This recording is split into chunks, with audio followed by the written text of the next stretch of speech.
Alors bienvenue sur le stand de Tiger Technologies. Tiger, c'est très connu pour notamment le logiciel de file system qui s'appelle Metasan, que beaucoup de sociétés aujourd'hui utilisent et qui est extrêmement performant, très stable et simple à l'utilisation. Tiger Technologies, on vous en a parlé il n'y a pas très longtemps sur notre site internet, a sorti le T-Box. Donc en fait, ils ont intégré toute leur technologie, notamment de Metasan et Metalan, dans leur propre châssis de stockage, mais avec tout un tas de choses en plus, dont le logiciel Project Store qui permet de créer des volumes virtuels, qui permet aussi de manager tous les médias qui font partie d'un projet, Final Cut, Adobe ou encore Media Composer. Donc là sur le salon, il y a une nouveauté par rapport au lancement de la T-Box à IBC l'année dernière. Il y a la possibilité de rajouter des châssis d'extension par une connectique SAS. Donc on peut mettre jusqu'à 5 T-Box au total. Donc 5 T-Box de 64 Tera, on doit à peu près arriver à du 280 Teraoctets de stockage au total. L'autre nouveauté, c'est le support prochain des connexions en 16 gigabits. Donc là pour vraiment de très grosses performances. Et pour finir, n'oubliez pas, T-Box permet de connecter à la fois des clients en gigabit Ethernet, en 10 giga Ethernet et en fibre.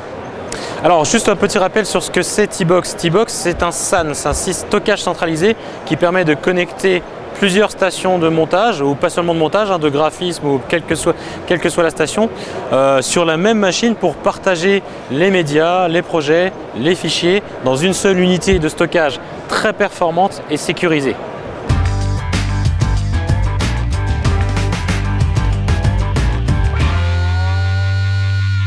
Ok, donc en fait la solution Project Store Pro, c'est une solution qui est intégrée avec T-Box et qui sera livrable à partir du mois de juin, qui permet en fait de s'occuper de la gestion des utilisateurs dans le workflow. Donc Project Store Pro permet de créer des projets en fait qui correspondent à des volumes virtuels. Donc je vais faire un projet ici.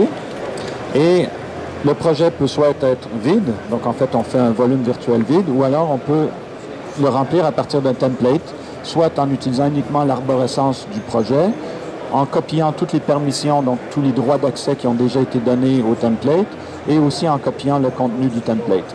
Chacun des projets peut être défini comme étant single write, donc un seul utilisateur qui sait écrire sur le projet, les autres peuvent lire.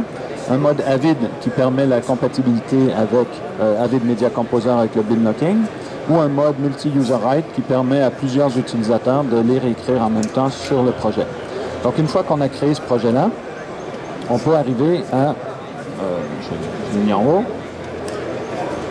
Donc je peux aller donner des permissions. Donc dans ce cas-ci, il y aura déjà des permissions parce que j'ai utilisé un template. Donc je peux aller ajouter par exemple mon producteur, producer. Voilà, donc il y a un utilisateur. Donc tous les utilisateurs qui sont définis dans Active Directory ou sur T-Box peuvent être automatiquement ajoutés. On sait modifier les droits d'accès à chacun. Et chacun des projets peut être défini comme un template. Il peut être locké une fois que le projet est complété et qu'on ne veut plus qu'il y ait de changement dessus. Donc pour travailler avec un projet, si j'ouvre le...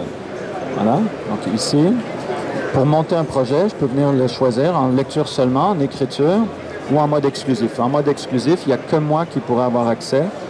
Ici, je suis en mode... je vais le mettre en mode écriture. Et là, il y a un nouveau projet, en fait, qui vient d'apparaître, qui monte comme un nouveau volume sur mon desktop. Il y a déjà des médias dedans, parce que le template, je vais lui demander de copier tous les médias. Donc déjà, il y a du contenu à l'intérieur. Et à partir de maintenant, ce projet-là est utilisé. Je peux voir la liste des utilisateurs qui ont accès au projet, en fait, qui sont en train de travailler sur ce projet-là. T-Box, dès qu'il y a du contenu qui va être créé, soit copié, ingest, rendu sur le projet, automatiquement, T-Box va faire des proxys. Donc, je vais aller voir, par exemple, le projet Testing ici 4K. Et cet accès-là, c'est un web server. Donc, il y a moyen de l'accéder à partir d'un iPad. Donc, je peux voir déjà, à partir de mon iPad, par exemple, sur le web browser, la structure du projet. Donc, s'il y a des fichiers DPX, les médias qui sont ici, donc une séquence DPX qui est automatiquement encodée en proxy, donc que je peux voir aussi sur mon iPad en H264. Et donc, ça me permet comme ça de donner accès à la limite à des clients, mon producteur, mon directeur de photographie, pour qu'ils puissent accéder à l'évolution du projet, voir où on en est rendu, faire des recherches. Donc, par exemple, si je retourne dans la recherche, donc je peux faire des recherches sur les différents médias ou projets qui sont dans la base de données. Donc en fait, avec Project Store Pro, on parvient à gérer les droits d'accès comme ça des différents utilisateurs, travailler sur plusieurs projets.